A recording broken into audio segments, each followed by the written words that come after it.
What if the most famous symbol of ancient power, the emblem of the pharaohs themselves, was never a symbol at all? What if it was a diagram, a blueprint for a spiritual technology so potent, so dangerous to the established order, that its true meaning had to be buried under layers of gold and royal propaganda? You've seen it 1,000 times, resting on the brow of Tutankhamun's death mask, the head of a rearing cobra, poised, awake, electric, the Uraeus.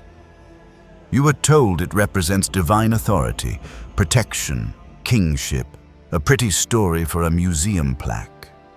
But that story is a lie, a carefully crafted veil designed to conceal a truth that every spiritual seeker must eventually confront. The cobra on the crown isn't a metaphor for power, it is the source of it. It is a map of an awakened human nervous system. It is the final, explosive evidence of a consciousness that has remembered what it truly is. And the goddess who embodies that sacred fire, the serpent herself, has been deliberately forgotten. Her name is Wadjet, and her story is not about protecting kings. It's about unlocking the god within you. They didn't just misinterpret her. They systematically dismantled her. In the sterile halls of modern Egyptology, Wajet is reduced to a local deity of the Nile Delta, a provincial goddess of protection who was later absorbed into the larger, more important solar cult of Ra. They call her one of the two ladies, a counterpart to the vulture goddess Nekhbet, and then they move on. They have filed her away, categorized her, stripped her of her fangs. Because to tell the truth about Wajet would be to admit that the ancient Egyptians understood the subtle anatomy of the human soul in ways that modern science is only now beginning to glimpse through the foggy lens of quantum mechanics and neuroscience. It would be to admit that the serpent was never a symbol of evil or chaos, but the raw, intelligent, divine life force that animates all of creation. The force they called the serpent fire. The force that ancient yogis in India would call Kundalini, the force that is coiled, dormant at the base of your own spine right now. The priesthoods of the later dynasties knew this. They understood that if the masses ever learned how to awaken their own inner Uraeus, the entire structure of external authority, the priests, the temples, the god-kings, would become obsolete. Why would you need a priest to speak to God when you could see God directly? Why would you bow to a pharaoh when the same divine fire was rising within you? You wouldn't. And that is why they took Wajet, the primordial serpent of awakening, and turned her into a simple charm, a glorified amulet. They hid the key to your sovereignty in plain sight, counting on the fact that you would see it as art, not instruction. But the energy of this truth was never lost. It was encoded, waiting, and the age of forgetting is over. Her story begins before the pharaohs, before the pantheons, before even the idea of Egypt as a unified kingdom. It begins in Zep-Tepi, the first time, a mythical epoch when the gods walked the earth and the laws of the cosmos were set. In this primordial world, Wajet was not a goddess of a place. She was the place. She was the untamed, vibrant, chaotic life of the Nile Delta. They called her the Green One, not just for the papyrus reeds she was said to inhabit, but for the raw, verdant, explosive life force she embodied. She was the serpent, not as a creature, but as a principle. The sinuous, flowing, unpredictable current of energy that moves through the earth, through the water, through the body. She was the chthonic power of the deep, the intelligence of the wet, black soil from which all things grow. This was a power that existed before the solar consciousness of Ra, before the rigid order of Osiris. It was pure, unharnessed, and utterly sovereign. It was the electricity before the machine. As the world began to take form, this singular energy polarized. It manifested as a duality, a necessary opposition that would define the spiritual anatomy of the entire civilization. In the rich, watery lands of the north, the delta, it remained Wajet, the cobra of Lower Egypt, representing the earthly, watery, magnetic currents of life. In the arid, sun-baked cliffs of the south, it became Nekhbet, the vulture goddess of Upper Egypt, representing the soaring, celestial, electric currents of vision and spirit. They were called the Nebti, the two ladies. To the uninitiated, they were symbols of a political union between two lands. But to the initiates of the mystery schools, they were a map of the human energy body. Wajet and Nekhbet were the Egyptian names for the two channels that run parallel to the spine, the currents that yogic traditions would later call Ida and Pingala. Wajet was the lunar feminine current, the cool energy that rises on the left. Nekhbet was the solar, masculine current, the hot energy that rises on the right. They were not enemies. They were a circuit.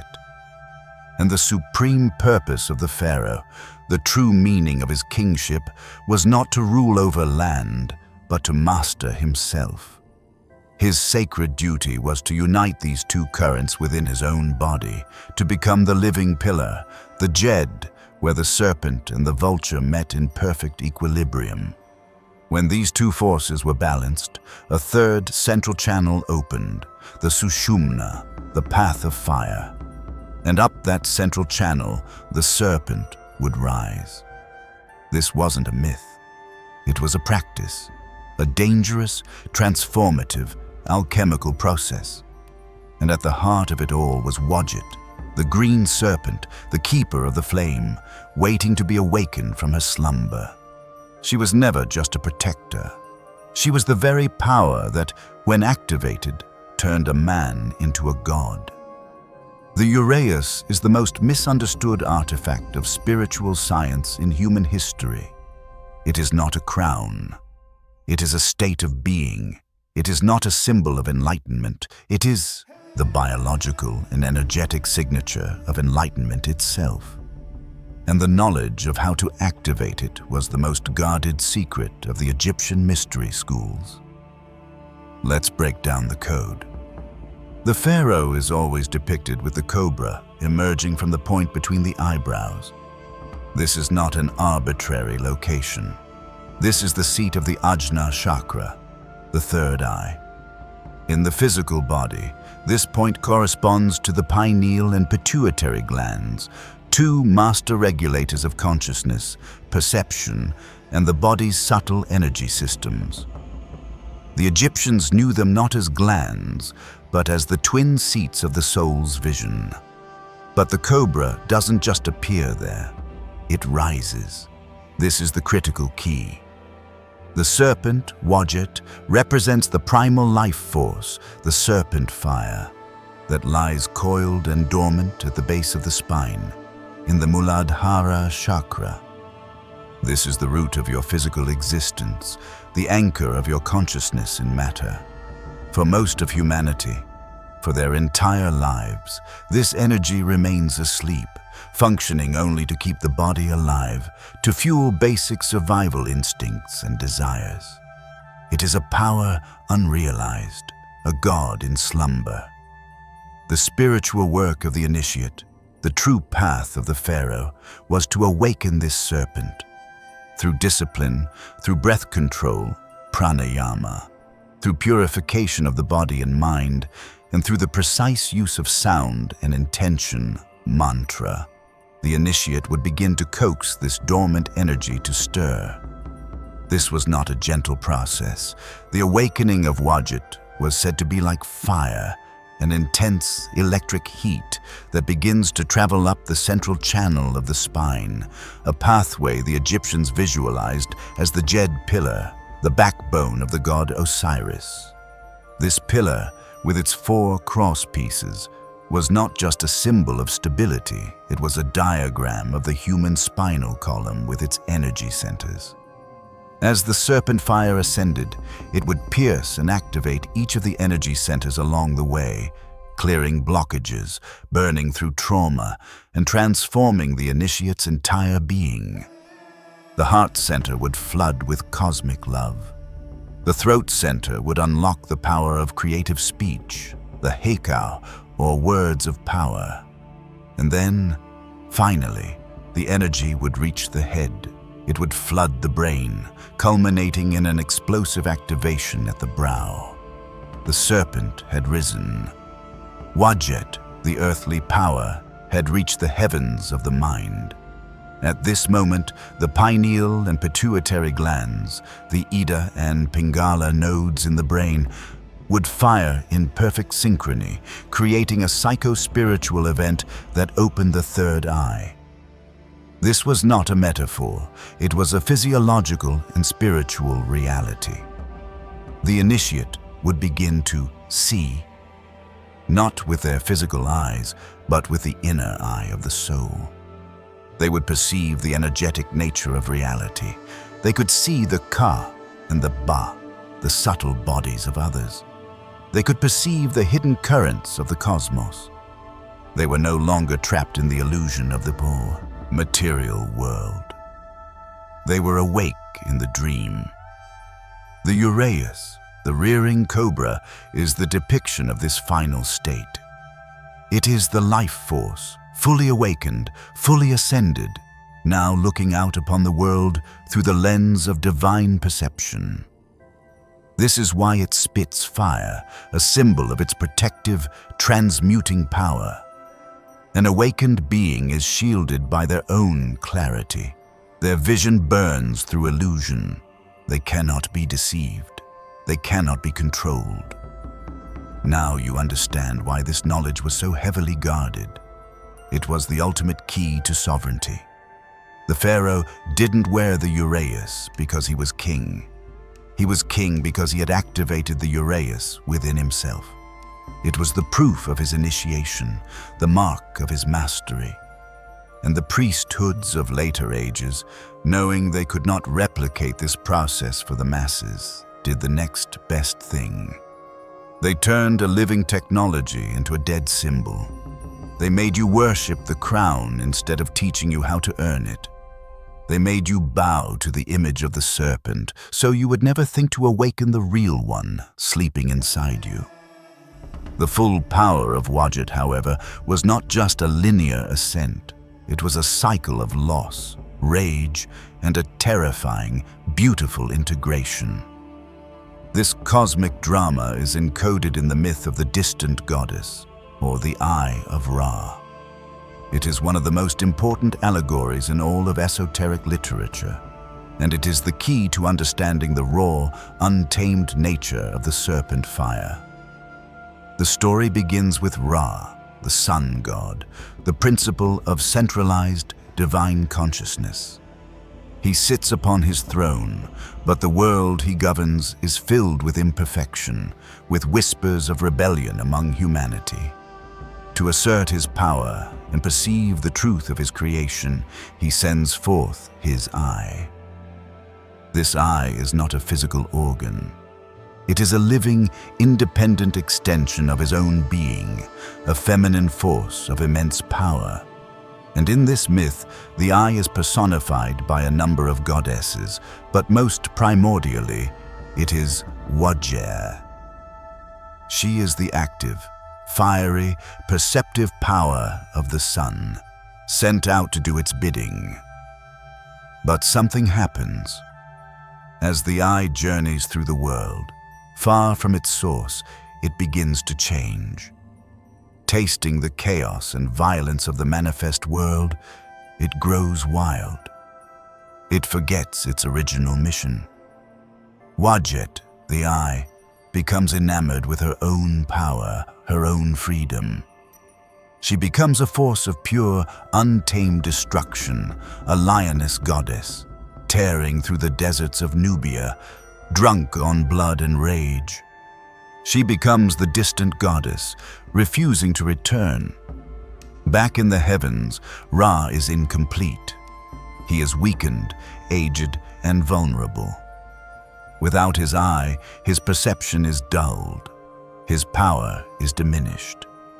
Consciousness, without its active perceptive principle, cannot govern effectively.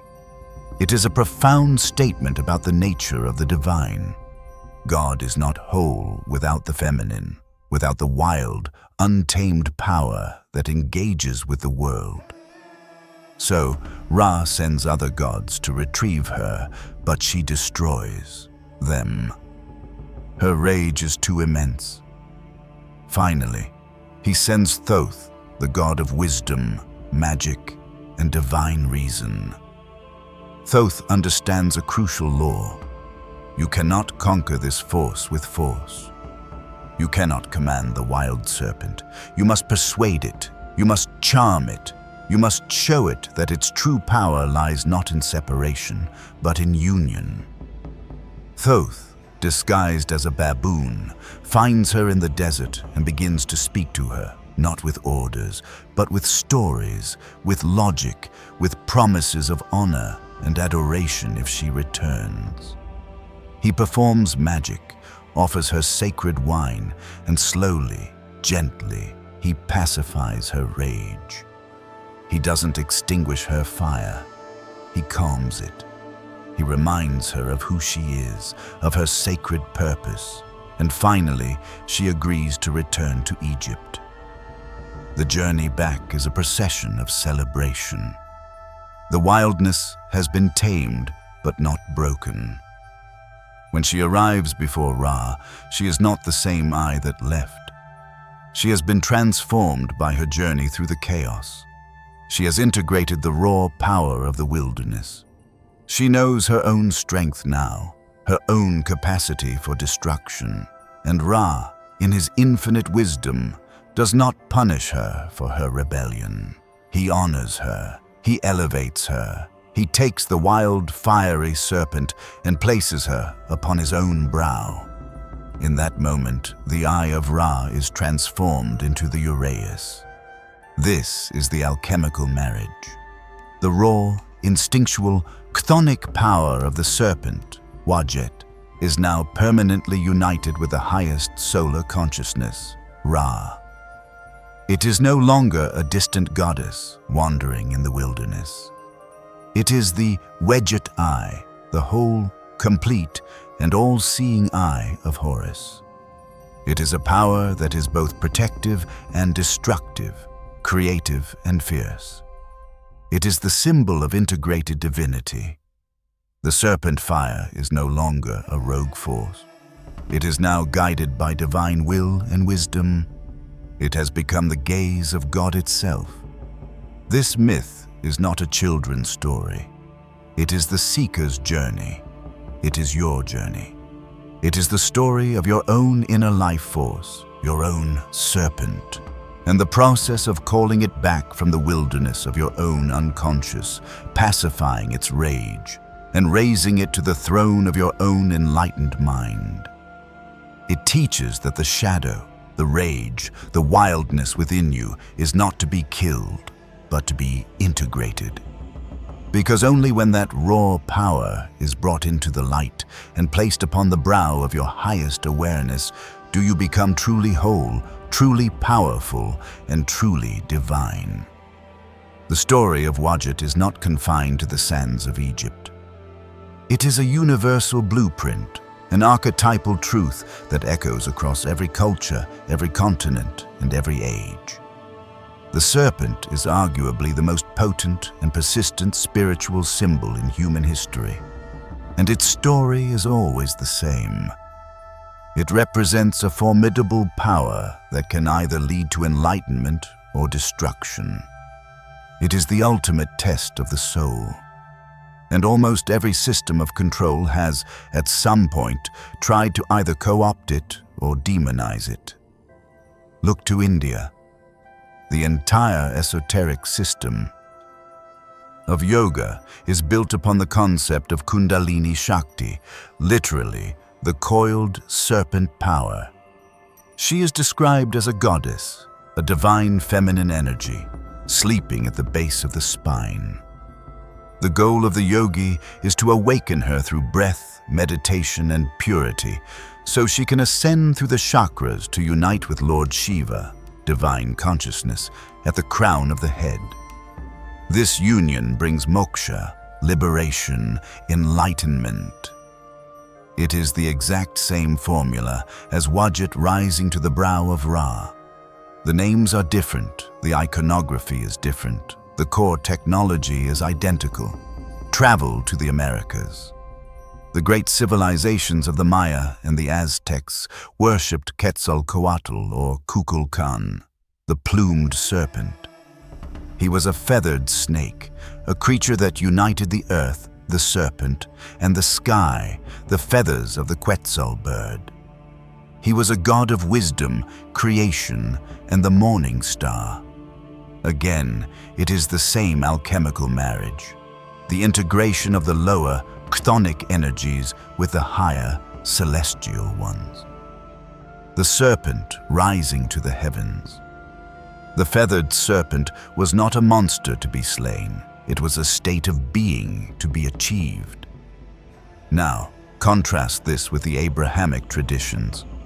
In the Garden of Eden, the serpent is not a force of awakening, it is the tempter. It offers knowledge, yes, but that knowledge leads to a fall from grace, an exile from paradise.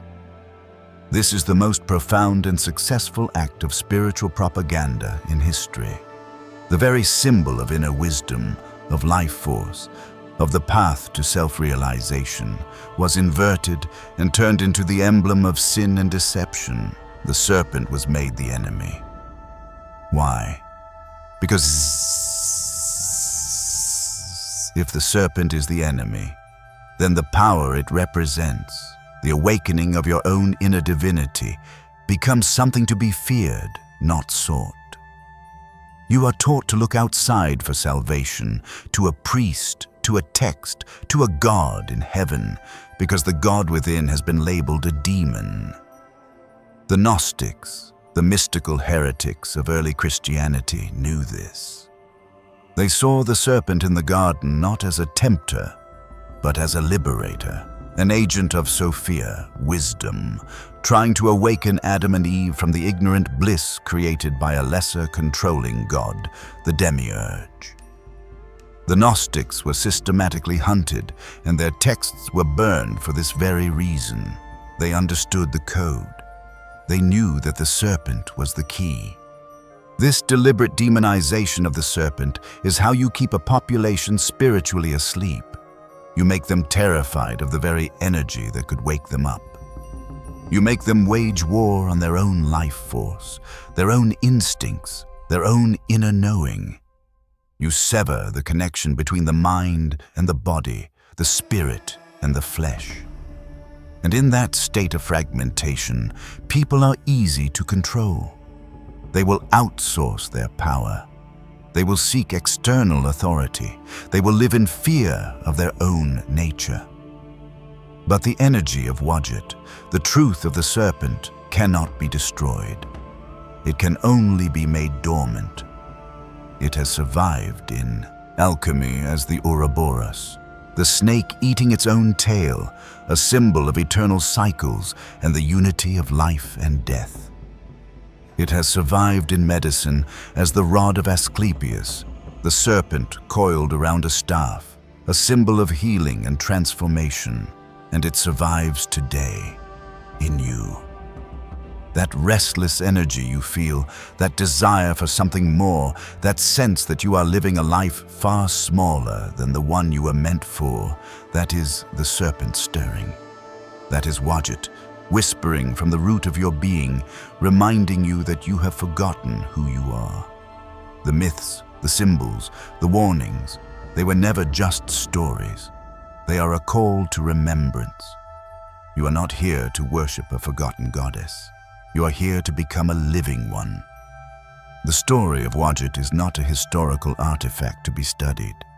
It is an energetic blueprint to be embodied. The serpent is not a symbol outside of you. It is the dormant potential coiled within you. The Uraeus is not a crown worn by ancient kings. It is the awakened state of your own consciousness. This is the final and most dangerous truth that the ancient texts encoded. The journey of the gods is the journey of your own soul, and the time for passive observation is over. The world has trained you to be a spectator of your own life, to consume, to react, to be entertained, to wait for something external to shift your reality. But the path of the serpent is the path of the Creator. It demands your active participation. It asks you to turn your attention inward, away from the noise and distraction of the world, and into the silent, electric landscape of your own inner being. This is where the real work is done. It begins with the body. You cannot raise the serpent fire through a vessel that is toxic, inflamed, and disconnected. The purification rituals of the ancient world were not about moral purity. They were about energetic clarity, clean food, clean water, clean air. These are the foundations. You must prepare the temple before you can invoke the god. Then comes the breath. The breath is the chariot of the life force. Conscious, rhythmic breathing is the most direct way to begin stirring the dormant energy at the base of your spine. It is the fuel for the fire. Most people breathe unconsciously, shallowly, from the chest. This keeps the energy trapped in the lower centers, in survival, fear, and ego. To breathe deeply, to breathe from the belly, to move the breath with intention, this is the first step in reclaiming your power. It is the act of consciously fanning the embers of Wajet's fire. From breath, you move to focus. Where attention goes, energy flows. The discipline of meditation is not about stopping your thoughts. It is about learning to direct them. It is about holding your focus at a single point, often the third eye, creating a magnetic pull for the rising energy. You are building a throne and inviting the queen to take her seat. And as the energy begins to move, you will feel it.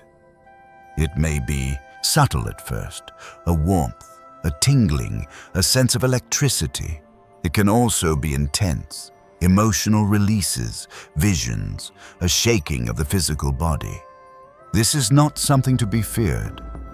It is the serpent uncoiling. It is the stagnant energy of old traumas, old beliefs, and old programming being burned away. This is the part of the journey where many turn back. It is uncomfortable. It is unpredictable. It demands that you surrender control. It asks you to trust a process that your logical mind cannot understand. This is the desert of Nubia. This is the rage of the eye. You must face the wildness of your own untamed energy before you can integrate it. You cannot bypass this stage. You must walk through the fire. And this is where wisdom, the principle of Thoth, becomes your guide. You must learn to pacify the energy, not with suppression, but with love, with acceptance, with unwavering presence. You sit with the storm until it calms. You witness the chaos until it organizes itself around a new center, your awakened awareness. This is the return. This is the integration. This is the moment the serpent fire reaches the brow and your vision clears. You are no longer looking at the world. You are looking through it. You see the patterns, the energies, the illusions. You are no longer a participant in the dream. You are the lucid dreamer. This is the state of the Uraeus. It is your birthright. It was never meant to be the exclusive domain of pharaohs or priests. It is the natural, evolutionary destiny of every human soul willing to do the work. The world has given you 1,000 reasons to keep your power asleep. It has sold you comfort, distraction, and fear. It has told you that the serpent is the enemy. But now you know the truth. The serpent is you, and it is waking up. If this video resonated with you, let us know by commenting. I understood it.